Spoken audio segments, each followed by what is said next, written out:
Bardstown, Kentucky, the bourbon capital of the world, known for its small town charm and even named one of America's most beautiful small towns. But is it still considered beautiful after being known for murder? A police officer ambushed after his shift, a mother and daughter found murdered in their home, a mom of three whose body was never found, and a man shot to death while preparing for a hunting trip with his grandson. We'll do a deep dive into all of these over the next few weeks on Kentucky Cold. I'm Courtney, a criminal justice major with a passion for the unsolved, hoping to spread the word of forgotten cases so that maybe they can be solved. I'm Ryan. Uh, I was on the fire department, started in 2011 up until recently. I had a 1 or 2 year break, give or take. So we'll say 13 years total. I love true crime. I was fascinated by law enforcement growing up, and it's something that we share is the true crime passion. We're going to start with Jason Ellis, a police officer of the Bardstown Police Department who was shot and killed on his way home. Jason was raised by his parents in Ohio. He graduated high school in 1998 and attended Columbia College, where he played for their baseball team as a catcher. He was signed by the Cincinnati Reds and played for their minor league in Sarasota, Florida, and Billings, Montana. In 2005, he left because he wanted to make a difference. In 2006, Jason joined the Bardstown Police Department. He received governor's awards for impaired driving enforcement in 2007 and 2008, and also received Officer of the Year in 2008 while becoming the department's only canine officer. At 1:59 a.m. on May 25, 2013, Officer Ellis was on his way home to his wife and kids after his shift ended. He didn't have his canine with him and was driving a pool car without a mounted dash cam. The Bardstown Police Department had not yet brought in police-worn body cameras, and at around 2:30 a.m., Officer Ellis was leaving the Bluegrass Parkway on exit 34 and found that the ramp had been blocked by tree limbs. Being the devoted officer he was, Officer Ellis turned on his lights and got out of the car to remove the tree limbs off the road. While carrying several limbs in his arms, shotgun blasts began. Officer Ellis was struck in the arm, side, neck, head, and various other places not protected by his gear. He fell to the ground with the limbs he'd been carrying. Shortly after, a woman in a Toyota Corolla pulled up and, seeing the lights, waited patiently to be let through. At 2:36 a.m., another civilian, a distillery worker named Chad Monroe, arrived in the area. He went to help Officer Ellis remove the limbs from the road and found him lying in a pool of blood. He told the woman in the Toyota to call 911 while he attempted to provide aid the best he could. The woman got into the patrol car and used the radio to contact dispatchers at 2:40 a.m. She reported that the officer had been involved in an accident and she believed he had died. Mike Garyantes of the Kentucky State Police arrived on scene and determined that Officer Ellis had been shot with a 12-gauge shotgun, not standing a chance as his service weapon was still in its holster. The Nelson County coroner stated that Officer Ellis had been shot multiple times, and at around 11 a.m., 50 cars from multiple agencies arrived to escort Officer Ellis to the state medical examiner in Louisville. Jason was taken from his wife Amy and his two young sons, Hunter and Parker. He was laid to rest at Highview Cemetery in Chaplin, Kentucky. His canine partner laid his paw in his casket during the final service. Kentucky State Police opened an investigation into what truly happened. It was once believed that Officer Ellis had stopped to help a motorist and was murdered. The coroner's office stated that, due to the trajectory of the bullets, the shooter was likely on a roadside hill above the exit. Officer Ellis was ambushed. Bardstown Police Chief Rick McCubbin made the following statement. Quote, "We believe that he was the target because this was methodical, precise, planned, and executed in a perfect fashion, unfortunately." End quote. It was discovered that the limbs Officer Ellis had been working to remove had come from a tree that wasn't indigenous to the area, meaning someone had cut the limbs elsewhere and brought them to the area specifically for the purpose of placing them in the roadway. In June of 2013, Kentucky State Police created a website set up at Police Post 4, Ellis Case E-Tips at kentucky.gov, ky.gov, for any information regarding the case.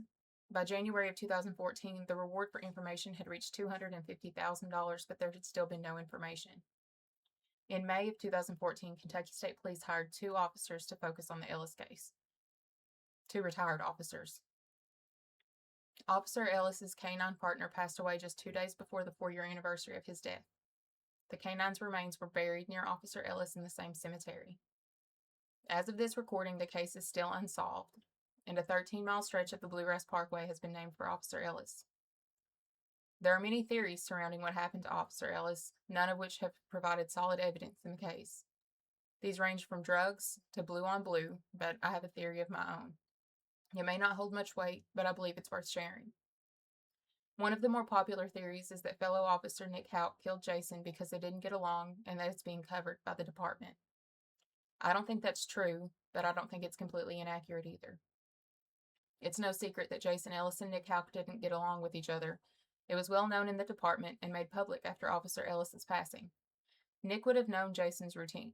After working together for 7 years on the exact same shift before switching to day shift months before Ellis was ambushed, he could have known the route he would have taken home. Being on the force, he could have heard Jason sign off over the radio. He would have known when his shift was over, where he was going, and how he'd get there. He could have been waiting in the area for Officer Ellis to come through. He would have known that he'd get out of his vehicle to remove the debris. Could Nick have been into some sketchy activities that Officer Ellis was getting close to discovering? If Nick was involved with drugs, as some have theorized, would that have been his motive? Could he have hired others in the drug world to do this for him in exchange for turning the other cheek?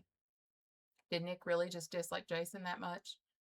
We may never know, but as of now, I can't find anything about an alibi for Nick on the night this happened. I'm not saying he did it for sure, but it's a possibility. Nick will also make an appearance in future episodes of Kentucky Cold, so keep your mind open. And if you have any information regarding what happened to Officer Ellis, please contact the Kentucky State Police. All right. I got some theories to go along with what you were saying. So, was Nick questioning a connection? Later. Eventually. Not when it happened. And how far did it go? Very far at all? It was mentioned after another one of our stories upcoming. 2 whole years later. Because my thing is, okay, because, you know, even our local police departments, like, say their cruiser's getting repaired, they're going to be in that pool cruiser, the backup cruiser. No ordinary civilian is going to know, oh, he's going to be in a car that it's not going to have a dash camera or a cage, so he's not going to have his canine with him. Well, he knew it wouldn't have a dash cam because I don't think they did much of that. Well, no ordinary civilian's going to know, hey, he's going to not have his canine tonight. So, it being the coroner stating that it was perfectly planned, either Nick did it or, like you mentioned, did he have someone else do it? He shared that information. No ordinary person's going to know that. Right. And then another thing that I had on my mind is somebody out there has to know something or seen something, because interstates, even at nighttime, are going to have quite a bit of traffic, especially your truck drivers. So, is someone just scared to come forward? Well, my thoughts on that is the interstate, they're driving at high rates of speed, especially truck drivers. And this was on an exit ramp. They may not have seen it in passing. And I mean, from the time that it happened to the time that dispatch was contacted was about 10 minutes. He was found after it was 6 minutes when the distillery worker found him. I'm just trying to figure out, wrap my head around, because do we know how far from the interstate on this exit? Like, if I'm driving on this interstate at the time of this happening, because at nighttime, blue lights tend to be very reflective. I mean, would I have been able to see this as a passerby, see his lights flashing?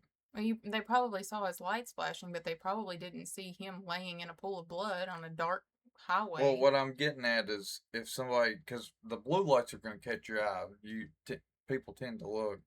If somebody had just been so happened to be passing by at the exact moment when the shots were fired, that somebody had to have heard or seen the flash, is what I'm saying. Well, I mean, Do you think that's possible? I mean, maybe, but they probably didn't see who did it because they were on a hillside. I mean, it's That's true. known that he was shot, so even if they seen the flash from the gun or anything like that, it's not going to tell who did it. I just hope that, because there's somebody out here that has more information than what's been shared, that they find it in their heart to eventually come forward, whether they were paid off or they're scared, so it can get laid to rest.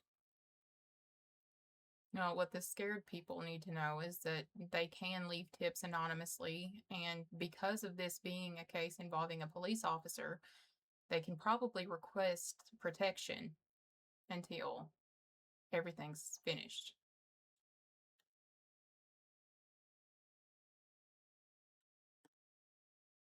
And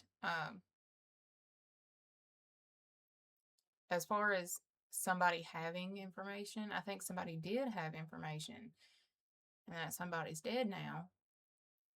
And we'll get into that in a couple of episodes. Which in the future episodes, like she mentioned, keep your mind open about information on this case, because you're going to get the same thought process I'm sure that we had, that all this has some way of tying in together somehow. That it's not just coincidences. That I feel personally that they're all linked in some way, some shape or form. They're all linked. And my Jason Ellis theory will come back in at the end of a future episode, because some of the details that are given in a later episode will tie back to my full theory of what happened to Jason.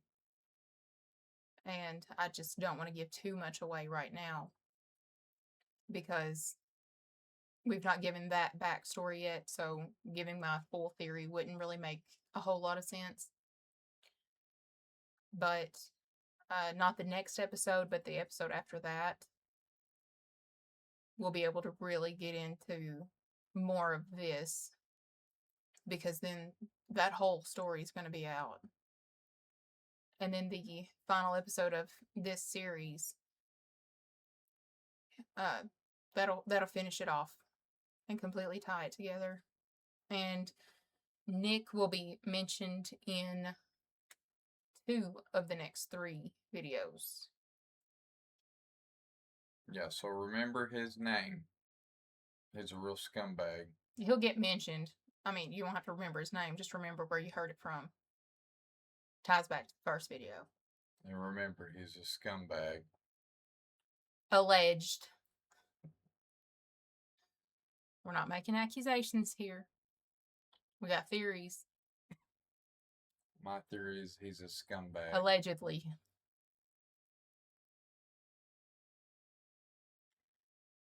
Okay, so that's a lot shorter than I expected.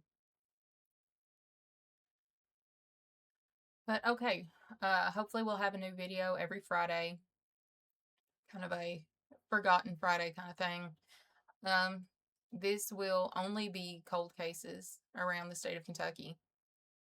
Our 3rd video isn't technically a cold case, but her body was never found, and it ties into the rest of the stories.